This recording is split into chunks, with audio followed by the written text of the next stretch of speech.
Welcome. This is the first lecture of a number that you'll be looking over with your teams and participating in specific activities I've set up for you to help you better understand our digital video project, as well as getting into the lateral thinking and game design module that will start soon. I wanted to orient you just a little bit on our module section of Tech 115. You'll see that all the in-class activities are right here at the top. And so what you'll need to do as a team is go into whatever the day's date is, whether it be Tuesday or Thursday, and all the dates are listed here. Click on the link, and then it will guide you to the instructions of what to do.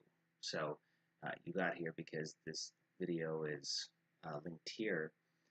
But what you'll do is you'll read through, and several of the assignments have files linked to them that you'll need to pull up and participate in. But then in terms of what you need to turn in, the format is given to you on each of the discussions. So all you need to do is reply to this particular discussion, and I recommend in most cases you copy and paste what's here as your template and put it in there. So a few things to note for all of these. One, make sure that you are there with your team, and in those cases where you can't meet in person, make sure that you're at least meeting in real time virtually. And then make sure that you have one submission per team. So one person needs to submit that for the whole team. Really like that to work so that we don't have duplicate submissions. So I'd like your team name for each one of these here, and then all of the student names, first and last name, please. And then just a brief selfie here. Just paste that in there, or attach the image to your post so that I can make sure. Now, if you're meeting virtually, if you just do a screenshot of that, then that will work. All right, so let's begin. So the last class that we had, we worked through some of the creative thinking techniques and the function fixation in particular, and we used it to brainstorm a new type of game. And we came up with a number of different ideas, all of them absurd, but a number of them sounded like they might actually be fun to play a game like that. And so what I want you to do today, realizing that a number of you already have ideas for your games and are working ahead on that, despite that, I'd like you to take this approach and then see what you come up with. And if what you come up with is better than what you have so far, use part or all of it. But if you, after all of this, you still have an idea that you're sold on, you're more than welcome to continue with that. But I do want each team to work through this for the sake of their own game story and see what sort of new ideas that they can come up with.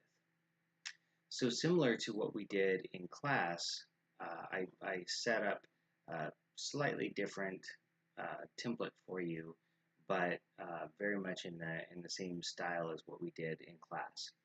So the first thing is to choose an item from these following categories.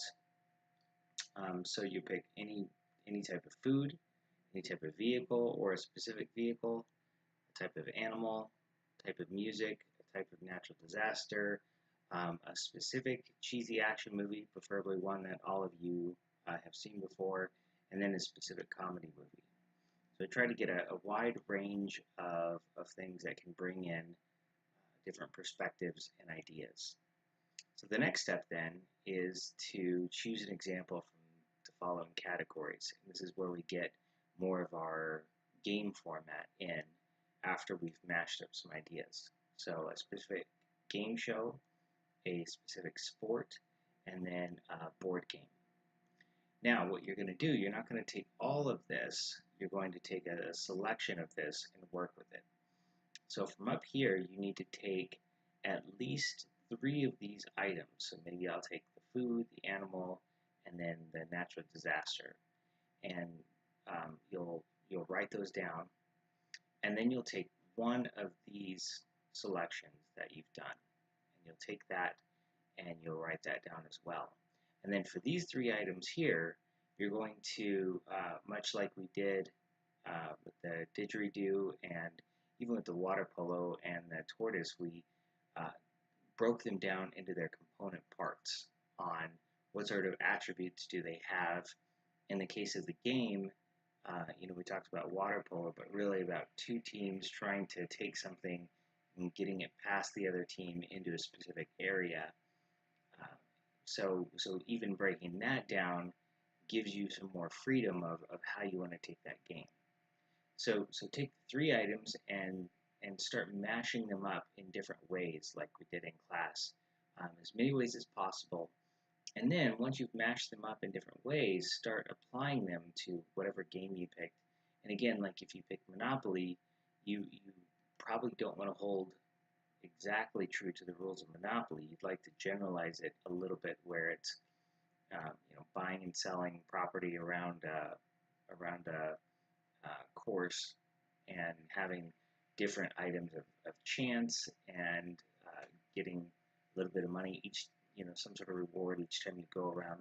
So breaking it up a little bit more general and then seeing where you can take it. So, and also as you go on with creative thinking, one big rule is to remember that this is all meant to be inspiration and help you discover new ideas. So if you want to break some of the rules as you go through that, um, that's definitely allowed, because if you find yourself heading in a certain direction and you feel like it breaks some of the format of this a little bit, that's okay as long as you walk through how you got there. So I want you to show your work. So if it's listing all the words, listing all their attributes, and then um, you're likely going to come up with one idea that you like best. But I'd like to see a list of ideas that that you came up with that you didn't pick, and see how you were able to do that. Just like in class, where we came up with probably 10 or 12 different possible combinations of those items and attributes in that game, I'd like you to do the same. So I'm excited to see what you guys come up with. Again, submit it by replying to the discussion, and one team member submits for the team. Make sure your team name and all the student names as part of that team, and the selfie of the group, and put it in there, and then we'll look through and see what we come up with. All right, thanks. I will see you next.